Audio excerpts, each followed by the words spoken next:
सौ बात की एक बात यह कि 11 अगस्त के दिन को बलोच विद्रोही या जो बलोच अपनी आज़ादी की मांग कर रहे हैं उसे अपनी आज़ादी के दिन के रूप में मना रहे हैं, क्योंकि 1947 में 11 अगस्त को ही कलात को आज़ाद देश घोषित कर दिया गया था। कलात एक रियासत होती थी, कलात, उसको आज़ाद देश घोषित कर दिया गया था 11 अगस्त को, यानी भारत और पाकिस्तान की आज़ादी से पहले ही। भारत पाकिस्तान तो 14-15 अगस्त को आज़ाद हुए, कलात 11 अगस्त को आज़ाद घोषित हो गया था और पाकिस्तान ने उसको माना भी था कि वो एक आज़ाद देश है। लेकिन फिर बलूचिस्तान पाकिस्तान का हिस्सा कैसे बन गया, और उस कहानी में ऑल इंडिया रेडियो का क्या रोल है? ऑल इंडिया रेडियो, हमारा आकाशवाणी, ये सब इतिहास ज्यादातर पब्लिक जानती नहीं, क्योंकि कहीं पढ़ाया नहीं जाता, बताया नहीं जाता।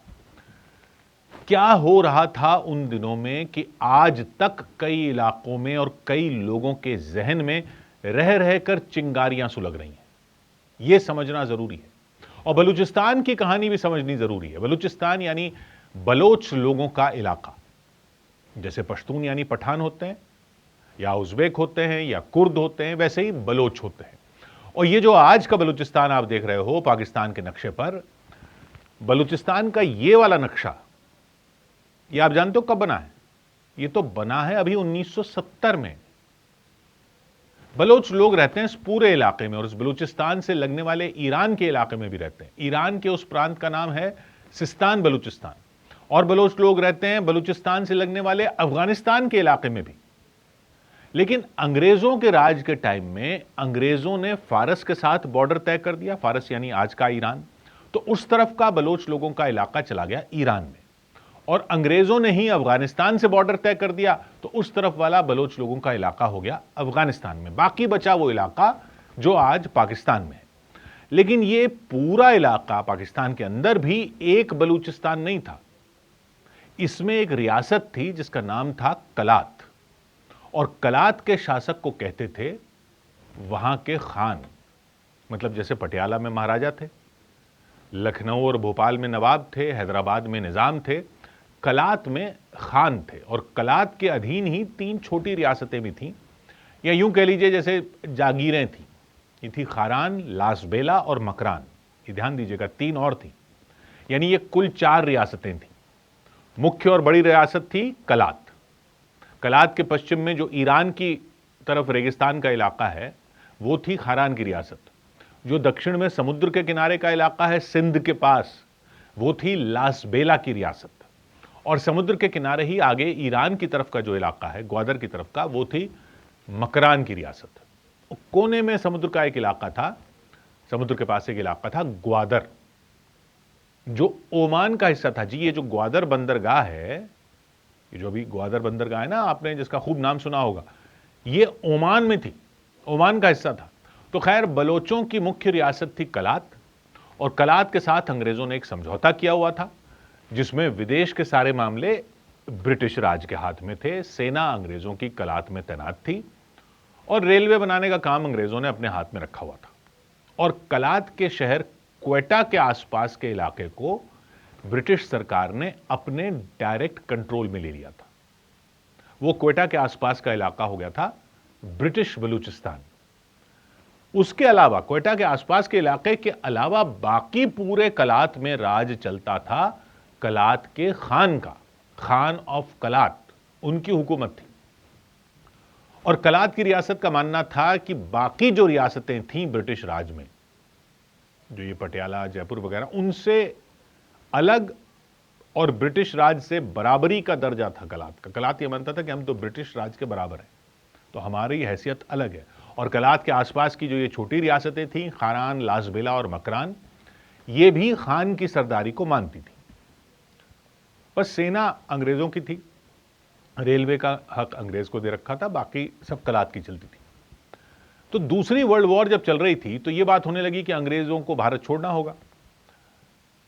तो खान ऑफ कलात ने भी तैयारी करनी शुरू कर दी कि अंग्रेज चले जाएंगे तो फिर वो आज़ाद देश हो जाएंगे, फिर कैसे रहना है। वो मानकर बैठे थे कलात एक आज़ाद देश हो ही जाएगा अंग्रेजों के जाने के बाद, तो कलात को भारत की बाकी रियासतों के साथ न माना जाए और कलात ब्रिटिश राज से अलग लेवल पर बात करे। इसके लिए खान ने अपना कानूनी सलाहकार रख लिया कि अंग्रेजों से अलग लेवल पर हमें बात करनी है, बराबरी की बात करनी है, तो एक कानूनी सलाहकार रख लिया, अंग्रेजों से डील करने के लिए वकील रख लिया। किसको वकील रख लिया? मोहम्मद अली जिन्ना को। तो कलात को आजाद देश बनाने के लिए अंग्रेजों से डील कर रहे थे वो जिन्ना, जो अलग पाकिस्तान की मांग भी कर रहे थे। खैर 1947 आ गया और जून के महीने में तय हो गया कि भारत बनेगा और पाकिस्तान बनेगा, दो देश बनेंगे, और जो रियासतें और रजवाड़े हैं उनको चुनना होगा कि वो भारत के साथ जाना चाहते हैं या पाकिस्तान के साथ जाना चाहते हैं या आज़ाद रहना चाहते हैं। और इसमें मुख्य बात तो ये देखनी थी कि जो इलाका पाकिस्तान में जा रहा है उसके साथ कौन, उसके आसपास की कौन सी रियासतें हैं, जो भारत में जा रहा है उसके आसपास की कौन सी रियासतें हैं, तो वो भारत के साथ चली जाएं, वो पाकिस्तान के साथ चली जाएं। लेकिन कलात के खान तो ये मानते थे कि ये सब उनके लिए है ही नहीं, ये तो बाकी रियासतों के लिए है, क्योंकि उनकी तो अंग्रेजों से डील ही अलग हुई है, तो वो तो आज़ाद देश बनेंगे। वैसे भी भारत के साथ जाने की बात ही नहीं थी उनकी, क्योंकि भारत के साथ तो बॉर्डर ही नहीं पड़ रहा था कलात का, भारत इस तरफ था, बीच में पाकिस्तान बन रहा था।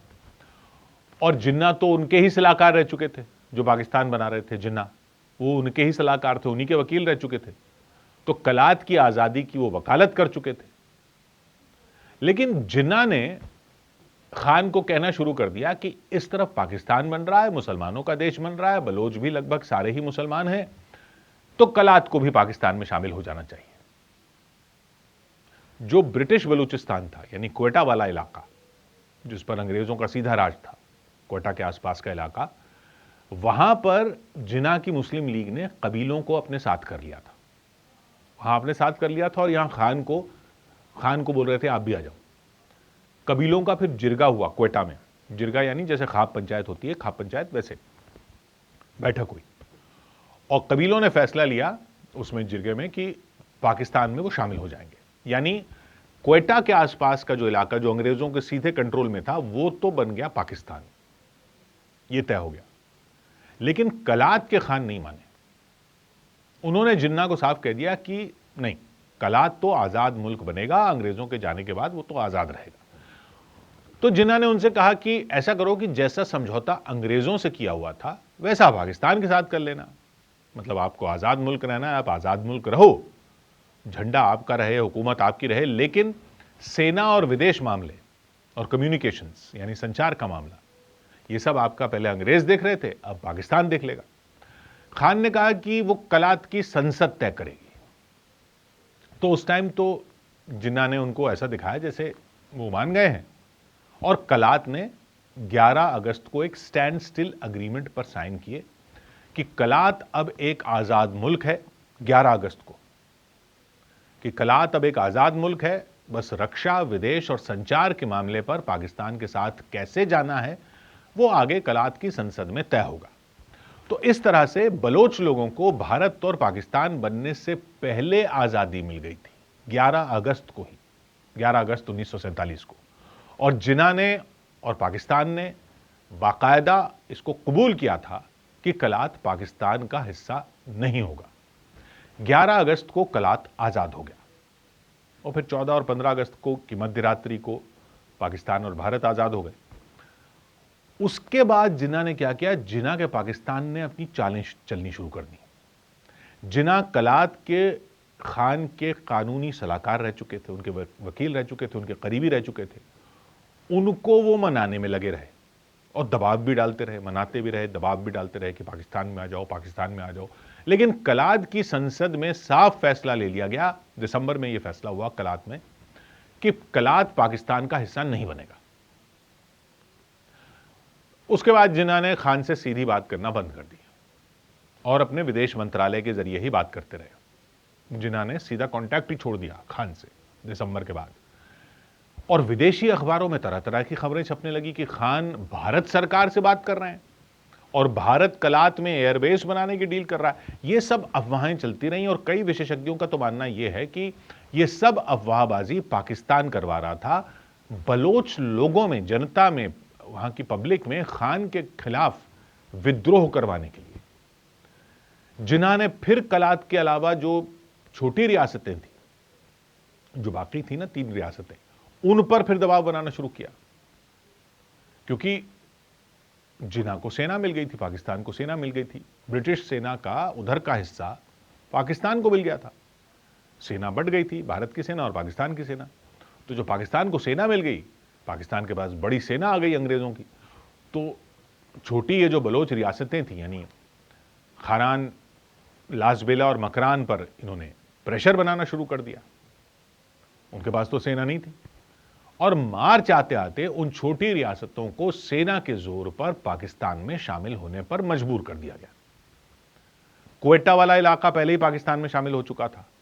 फिर मार्च 1948 में खारान भी पाकिस्तान बन गया, मकरान भी पाकिस्तान बन गया, लासबेला भी पाकिस्तान बन गया। यानी कलात को चारों तरफ से घेर लिया। क्वेटा, खारान, लासबेला, मकरान, चारों तरफ से कलात के पाकिस्तान बन गए। कलात के चारों तरफ पाकिस्तान बन गया और वहां जिन्ना ने सेना भेज दी। यानी जिस जिन्ना को अंग्रेजों से अपनी आजादी की डील करने के लिए कलात के खान ने अपना वकील बनाया था, क्योंकि अंग्रेजों के राज के टाइम भी वही खान की हुकूमत चलती थी, उसी जिन्ना ने कलात को घेर लिया, मजबूर करने के लिए कि वो पाकिस्तान में शामिल हो जाए। जिसको आजादी के लिए वकील रखा था, उसी ने गुलाम बनाने की चाल चल दी। और फिर वो हुआ जो इस कहानी का सबसे बड़ा रहस्य है। 27 मार्च 1948, सोचिए 15 अगस्त के बाद, 11 अगस्त को कलात आजाद हुआ, 14 को पाकिस्तान, 15 को भारत, करते करते 27 मार्च हो गई। 27 मार्च 1948 को ऑल इंडिया रेडियो पर एक रिपोर्ट प्रसारित हुई, ऑल इंडिया रेडियो पर। उसमें कहा गया कि 2 महीने पहले कलात के खान ने भारत से संपर्क किया था भारत में शामिल होने के लिए। यह सुनते ही पूरी दुनिया में तहलका मच गया कि क्या वो जो खबरें कुछ विदेशी अखबारों में आई थी कि भारत कलात में एयरबेस बनाने की डील कर रहा है कलात के खान से, क्या वो सही थी? कलात के खान ने ऑल इंडिया रेडियो की रिपोर्ट को गलत बताया कि नहीं, ऐसा नहीं है, हमने कोई संपर्क नहीं किया भारत से। जिन्ना की सेना कलात को घेरी चुकी थी। कलात के खान को पाकिस्तान में शामिल होने के कागज पर साइन करने पड़ गए, इतना दबाव बन गया। और 11 अगस्त 1947 से लेकर 27 मार्च 1948 तक तो कलात आजाद रहा, लेकिन बस उतने ही समय वो आजाद रहा। लेकिन वो ऑल इंडिया रेडियो की रिपोर्ट आई कहां से? फिर भारत के प्रधानमंत्री नेहरू ने बाकायदा खंडन जारी किया कि ऑल इंडिया रेडियो की वो रिपोर्ट गलत थी। कलात ने भारत में शामिल होने के लिए कभी संपर्क नहीं किया। और जो विदेशी अखबारों में कलात में भारत के एयरबेस बनाने की खबरें आई थी, वो भी बिल्कुल गलत थी। प्रधानमंत्री ने कहा ऐसा कभी कुछ नहीं हुआ था। और आकाशवाणी पर आई वो रिपोर्ट कैसे आई, किसने दी, क्यों दी, वो आज तक इस कहानी का सबसे बड़ा राज बना हुआ है। भाई ऐसे कैसे रिपोर्ट आ गई? प्रधानमंत्री कह रहे हैं ऐसा कुछ हुआ नहीं था, ऑल इंडिया रेडियो पर रिपोर्ट आ गई। ऐसी रिपोर्ट आई थी रेडियो पर, इसमें कोई शक नहीं है, क्योंकि खुद पीएम ने उसका खंडन किया, तो आई तो थी। लेकिन रिपोर्ट कैसे आई, वो राज अब भी इतिहास में दफन है। 100 बात की एक बात।